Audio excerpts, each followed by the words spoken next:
Hello दोस्तों, आप सभी का स्वागत है मेरे यूट्यूब चैनल में। आज की कहानी है हिडन आशिक भाग 13। लाउंज में रवीना और माही की लगातार बातचीत से गुलजार था। उनकी आवाजें गूंज रही थी और कमरे का हर कोना भर गया था। ऐसा लगता था जैसे उनकी एनिमेटेड बातचीत का अपना जीवन था। शरारती आत्माओं की तरह हवा में नाचते हुए अपने जीवंत मजाक में आनंदित होते हुए उनके शब्द फर्नीचर के चारों ओर लिपटे हुए थे। बातचीत की मधुर गुंजन के साथ मिलकर एक मनमोहक सिम्फनी बना रहे थे जिसने लाउंज के वातावरण को मंत्रमुग्ध कर दिया था। तो तुम्हें मेरे भाई के बारे में क्या पसंद है? रवीना ने अचानक पूछा। प्रिया को उसके सवाल से परेशान कर दिया।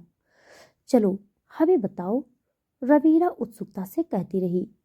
ऐसा क्या हुआ कि तुम उसके प्यार में इतनी पागल हो गई कि तुम उससे शादी करने के लिए तैयार हो गई? शादी? प्रिया ने स्तब्ध होकर कहा। यह विचार उसके मन में कभी नहीं आया था।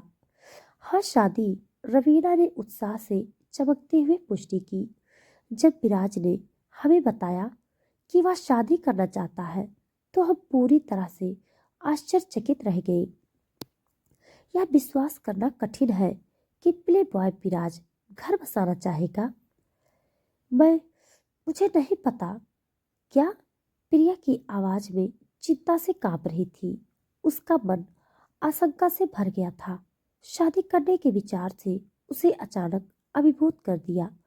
उसने हमेशा किसी ऐसे व्यक्ति के साथ भविष्य की कल्पना की थी जो उसे प्यार करता हो। कोई हो जो उससे बहुत प्यार करता था और उसकी बहुत परवाह करता हो। लेकिन विराज, वही व्यक्ति जिसके बारे में उन्होंने बात की थी, उसके मन में उसके प्रति नफरत के अलावा कुछ नहीं था। इस चौंकाने वाले रहस्य के प्रभाव से उसकी रीढ़ में सिहरन दौड़ गई। उसका शरीर अनिश्चितता से कांपने लगा। प्रिया चिल्लाना चाहती थी, यह दावा करने के लिए कि उसे इस बात की कोई जानकारी नहीं थी कि वे क्या चर्चा कर रहे थे और उसे अपने भाई से शादी करने की कोई इच्छा नहीं थी। हालांकि इससे पहले कि वह अपनी आवाज खोज पाती, एक अप्रत्याशित रुकावट ने उथल पुथल वाले दृश्य को बाधित कर दिया। राक्षस के आगमन से प्रिया की उपस्थिति को पुनः प्राप्त करने की कोशिश करते हुए विराज की आवाज बातचीत के माध्यम से कट गई। लड़कियों, क्या अब मुझे मेरी लड़की वापस मिल सकती है? उसने पूछताछ की। उसके स्वर में उत्सुकता का भाव छलक रहा था। रवीना चिढ़ने का विरोध नहीं कर सकी। अभी केवल 30 मिनट ही हुए हैं और आप पहले से ही उसे वापस मांग रहे हैं, जबकि यह माही ही थी जिसने विराज से विनती की। उसकी मासूम निगाहें प्रिया की निरंतर कंपनी के लिए विनती कर रही थी। प्लीज भाई, भाभी को यहाँ रहने दो, मुझे उससे बात करना अच्छा लगता है, उसने विनती की। उसकी आवाज ईमानदारी से भरी हुई थी। माही के अनुरोध पर विराज नरम हो गया। उसकी आवाज नरम हो गई और उसने जवाब दिया, हम फिर आएंगे राजकुमारी, लेकिन अभी के लिए हमें जाना होगा। ठीक है। उनके शब्दों में एक सुखद आश्वासन था। पुष्टि की मांग करते हुए माही की आवाज में एक उत्साहित थी। वादा? उसने पूछा। उसकी आवाज उत्साह से भरी हुई थी। जब विराज ने माही के सिर को प्यार से थपथपाया तो उसकी मुस्कान ने गर्माहट झलक रही थी। हाँ राजकुमारी, मैं वादा करता हूँ, उन्होंने पुष्टि की। जैसे ही विराज ने अपनी माँ और बहनों को अलविदा कहा, प्रिया सदमे की स्थिति में रही। उसके दिमाग पर अभी भी इस भारी खबर के बादल छाए हुए थे। वह अपने विचारों में खोई हुई थी। जब शोभना ने उसे गर्मजोशी से गले लगा लिया तो उसे पता ही नहीं चला। ख्याल रखना प्रिया, शोभना ने धीरे से फुसफुसाया और प्रिया के माथे पर एक कोमल चुंबन दिया। प्रिया की आंखों में आंसू आ गए। वह इस दयालु महिला के सामने उस पीड़ा को स्वीकार करने के लिए तरस रही थी जो वह सहन कर रही थी। वह चिल्ला चिल्ला कर कहना चाहती थी कि उसे अपने बेटे से शादी करने की कोई इच्छा नहीं है। हालांकि इससे पहले कि वह अपने विचारों को इकट्ठा कर पाती, उसकी कलाई पर एक जोरदार पकड़ ने उसे अचानक इंतजार कर रही कार की ओर खींच लिया। जैसे ही उसे जबरदस्ती अंदर धकेला गया, कार का दरवाजा बंद हो गया। उसका दिल जोरों से धड़क रहा था। विराज के परिवार की ओर पीछे मुड़कर देखने पर प्रिया ने उनके मुस्कुराते चेहरे और हाथ हिलाते हुए उन्हें विदाई देते हुए देखा। यह एक उपहास, झूठी खुशी का प्रदर्शन जैसा महसूस हुआ, जबकि उसे उसकी इच्छा के विरुद्ध बंदी बनाया जा रहा था। विराज तेजी से प्रिया को वहां से दूर ले गया। जबरन शादी के बारे में रवीना और प्रिया के बीच हुई बातें उसके कानों तक पहुंच गई, जिससे निराशा फैल गई। उसने यह स्वीकार करते हुए निराशा भरी आह भरी कि उसकी परी को उनकी आगामी शादी के बारे में पहले ही पता चल गया था। हालांकि वह अपने घर की सीमा के भीतर अपनी शर्तों पर स्थिति से निपटने के लिए दृढ़ था। कार के अंदर का माहौल तेजी से दम घुटने वाला हो गया, जिससे छोटी प्रिया के लिए सांस लेना मुश्किल हो गया। उसे ऐसा महसूस हुआ मानो पैनिक अटैक करीब था। उसका दिल तेजी से धड़क रहा था और उसकी छाती सिकुड़ रही थी। दबाव असहनीय हो गया और वह भागने के लिए, उन बंधनों से मुक्त होने के लिए तरसने लगी जो उसके चारों ओर कसते हुए प्रतीत होते थे। रुको, कार रोको, प्रिया ने हकलाते हुए कहा। उसकी आवाज हताशा से कांप रही थी। दम घुटने की अनुभूति उस पर हावी हो गई और वह वाहन से बाहर निकलने के लिए बेचैन हो उठी। उसके रोम रोम ने विराज से शादी करने के विचार के खिलाफ विद्रोह कर दिया। स्टीयरिंग व्हील पर विराज की पकड़ मजबूत हो गई। उसके फोर सफेद हो गए, उसकी रगों में दौड़ते तनाव का प्रतिबिंब। मैंने कहा, गाड़ी रोको, मैं तुमसे कभी शादी नहीं करूंगी। प्रिया की आवाज रुंध गई। दम घुटने वाले हवा के माध्यम से ब्रेक की आवाज के साथ कार अचानक रुक गई। विराज ने तेजी से अपना सिर प्रिया की ओर घुमाया। उसका चेहरा गुस्से से भर गया। उसकी आंखें गहरी और तीव्र हो गई। उसकी गर्दन और भुजाओं की मांसपेशियों में नसें तन गई, जो उसके भीतर क्रोध के तूफान का संकेत दे रही थी। तुमने अभी भी क्या कहा? वह गुर्राया। उसकी आवाज में खतरा था। प्रिया डर के मारे हांफने लगी। विराज के भयानक परिवर्तन को देखकर उसकी आंखें चौड़ी हो गई। वह उस पल एक शैतान की तरह दिखाई दिया। उसका ऐसा रूप जो उसने पहले कभी नहीं देखा था। कांपते हुए वह फुसफुसाई और सहजता से दूरी और सुरक्षा की तलाश में खुद को कार के दरवाजे से सटा लिया, इससे पहले कि विराज उसे रोकने के लिए कोई कदम उठा पाती। प्रिया ने अपने हाथों से दरवाजे के हैंडल को पकड़ लिया। प्रिया पागलों की तरह दरवाजे के हैंडल की ओर बढ़ी। उसके हाथ अनियंत्रित रूप से कांप रहे थे। एड्रेनालिन की लहर के साथ उसने दरवाजा खोला और कार से भाग गई। उफ! विराज चिल्लाया और उसके पीछे भागा। प्रिया अपनी पूरी ताकत से दौड़ी। उससे दूर भागने का समय उसका दिल उसकी छाती में जोर जोर से धड़क रहा था। वह भागने की एक जबरदस्त प्रवृत्ति से प्रेरित थी। उसे नहीं पता था कि वह कहाँ जा रही है, लेकिन उसने पूरी तरह से अपने और उसके बीच दूरी बनाने पर ध्यान केंद्रित किया। जैसे जैसे वह दौड़ती रही, समय धुंधला होता जा रहा था। उसकी सांसें उखड़ रही थी और हर कदम पर उसके पैरों में दर्द हो रहा था। आखिरकार उसने अपने पीछे नजर डाली, लेकिन पाया कि वहां कोई नहीं था। उसने राहत की सांस ली, क्योंकि उसे एहसास हुआ कि जिस शैतान ने उसे परेशान किया वह कहीं नहीं दिख रहा था। भावनाओं से अभिभूत होकर प्रिया बेकाबू होकर रोने लगी। उसके आंसू उसके चारों ओर फैले अंधेरे में मिल गए। भयानक सन्नाटे ने उसके अकेलेपन के एहसास को और भी तीव्र कर दिया, क्योंकि उसने खुद को एक अपरिचित जगह पर पाया जहाँ कोई नजर नहीं आ रहा था। डर ने उसे जकड़ लिया। उसकी रीढ़ में सिहरन दौड़ गई। उसे समझ नहीं आ रहा था कि क्या करे। वह पास की बेंच पर बैठ गई। रात भर उसके दिल का दर्द गूंजता रहा। वह शून्य से चिल्लाई। उसकी आवाज पीड़ा से कांप रही थी। माँ, पापा, आपने मुझे क्यों छोड़ दिया?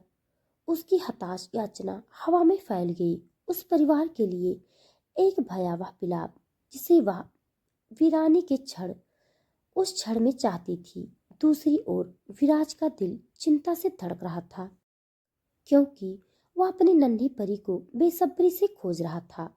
उसके मन में उसके खतरे के दृश्य कौंधने लगे, जिससे एक ऐसा डर पैदा हो गया जिसे उसने पहले कभी अनुभव नहीं किया था। उसे खोने का विचार असहनीय था और वह कुछ भी गलत होने के विचार को सहन नहीं कर सकता था। उसकी आंखें हर दिशा में घूमती रही, जब तक कि आखिरकार वे एक लिपटी हुई आकृति पर नहीं टिक गई। घुटनों को पकड़े हुए उसके चेहरे से आंसू बह रहे थे। उसकी एंजल, उसकी परी की दृष्टि ने विराज पर राहत की लहर दौड़ा दी, जिससे उसका दौड़ता हुआ दिल शांत हो गया। दृढ़ संकल्प ने उसके कार्यों को बढ़ावा दिया, क्योंकि उसने उनके बीच की दूरी को बंद कर दिया। उसकी बाहों को कसकर पकड़ लिया ताकि वह उसका सामना कर सके। चौंक कर प्रिया ने उसके अचानक आने की प्रतिक्रिया में एक तेज चीख निकाली। क्या तुम्हें कोई अंदाजा है कि तुमने खुद को किस चीज में फंसा लिया है? विराज की आवाज गरज उठी। उसका गुस्सा उसके शब्दों में साफ साफ झलक रहा था। उसकी भलाई के लिए निराशा और चिंता ने उसके गुस्से को और बढ़ा दिया। नहीं, मुझे अकेला छोड़ दो। तुम पागल हो। मैं तुमसे कभी शादी नहीं करूंगी, प्रिया ने जवाब में चिल्लाकर कहा। उसकी आवाज अवज्ञा और दृढ़ संकल्प से भरी थी। विराज की पकड़ उसके जबड़े पर मजबूत हो गई, जिससे प्रिया को उसकी खतरनाक निगाहों का सामना करना पड़ा। उसके होठों से एक बुरी हंसी निकली, जिससे उसकी रीढ़ में सिहरन दौड़ गई। डर ने उसे घेर लिया, क्योंकि वह उसके नियंत्रण में कांप रही थी। हाँ हाँ, क्या तुम देखना चाहते हो कि मैं कितना पागल हो सकता हूँ? विराज ने ताना मारा। उसकी आवाज में ठंडा स्वर था। मैं तुम्हें दिखाऊंगा बेबी। क्या तुम्हें पता है, उस कमीने के घर के ठीक बाहर मेरे आदमी मेरे आदेश का इंतजार कर रहे हैं। मेरे एक शब्द से वे उसके मनहूस सिर पर गोलियों की बारिश कर देंगे। उसके भयावह शब्दों से प्रिया का दिल डूब गया। वह उसकी क्रूरता की गहराई और अपने प्रभुत्व का दावा करने के लिए वह जिस हद तक जा सकता है उस पर विश्वास नहीं कर सकती थी। नहीं, मैं तुम्हें ऐसा नहीं करने दूंगी। मैं पुलिस के पास जाऊंगी, प्रिया ने उसका कॉलर पकड़ते हुए कहा। उसे अपने जीवन में पहले कभी इतना गुस्सा महसूस नहीं हुआ था। वह जानती थी कि उसे उससे लड़ना होगा। उसे अपने दोस्त को बचाना था। उसे जवाब देने की परवाह न करते हुए विराज ने उसे खींचना शुरू कर दिया। प्रिया ने उसका विरोध करने की पूरी कोशिश की, लेकिन दुर्भाग्य से वह उससे बहुत कमजोर थी। ऐसा लग रहा था जैसे उसकी सारी ताकत उसके सामने फीकी पड़ गई हो। उसने अपनी कलाई को उसकी पकड़ से छुड़ाने के लिए मोड़ लिया, जिससे विराज ने उसे और अधिक कसकर पकड़ लिया, जिससे उसे दर्द होने लगा।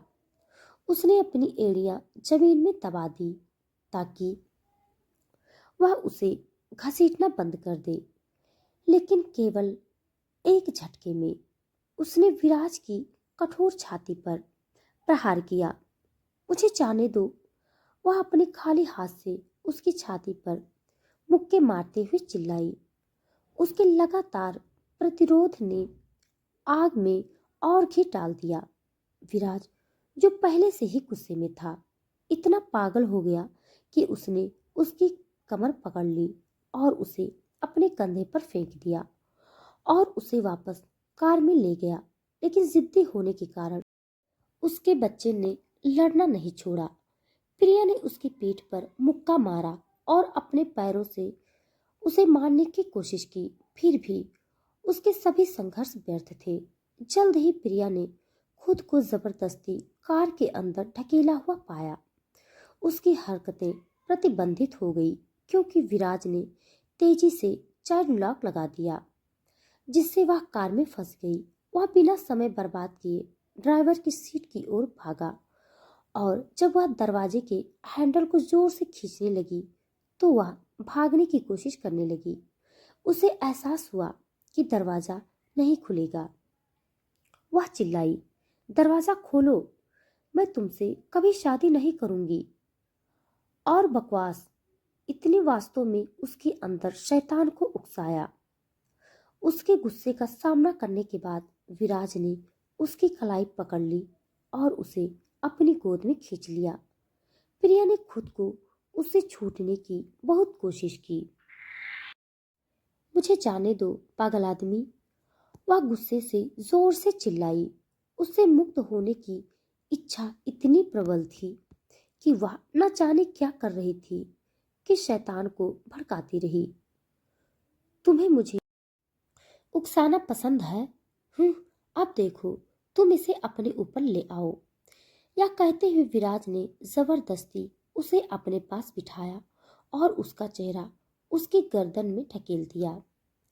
उसने उसकी ड्रेस ऊपर की ओर सरका दी, जिससे उसकी पैंटी दिखने लगी। नहीं, प्रिया कांप उठी और उसने खुद को छुड़ाने की कोशिश की, लेकिन एक झटका लगा उसके गोल और छोटे नितंब पर, जिससे वह दर्द से चिल्लाने लगी।